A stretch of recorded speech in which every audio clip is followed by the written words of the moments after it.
Today, gawa naman tayo ng Boston cream cake na no bake. Kahit wala kang oven, makakagawa ka pa rin ng holiday dessert na talagang magiging star ng Noche Buena o kahit anong holidays. Napakadali lang nitong gawin at dahil nga no bake, hindi mo kailangan ng maraming oras para i-prepare. So, wag na nating patagalin yan at simulan na natin. Meron tayo ditong 4 na piraso ng egg yolks, 2 teaspoon ng vanilla extract, optional pero importante ito sa lasa ng gagawin natin.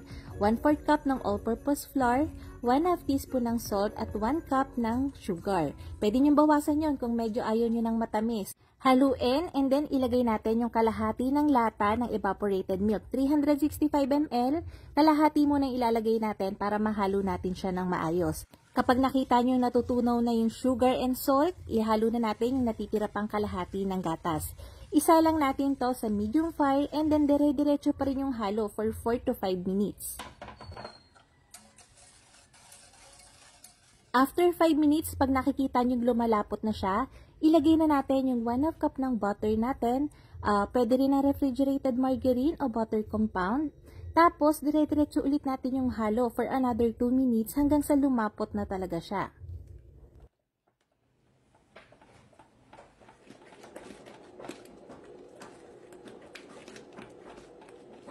I-transfer natin sa bowl and then lagyan natin ng cling wrap sa ibabaw para hindi siya mag-create ng film. And then ilagay natin sa ref hanggang sa lumamig. After nun, ganito yung magiging itsura niya. Kailangan natin tong haluin para maging medyo makinis ulit yung ating custard. And then maglalagay tayo dito ng 250 ml ng all-purpose cream. Pwede rin naman ang whipping cream. Ang sarap-sarap ng lasa nito guys. Actually, pwede nyo siyang gamitin na pang custard o pang filling. Kung gagawa kayo ng mango graham, avocado graham, mas creamy tsaka mas malinamnam yung magagawa nyo.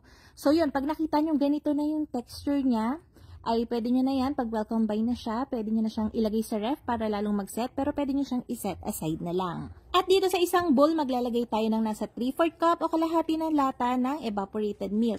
Tapos, meron din ako ditong graham crackers.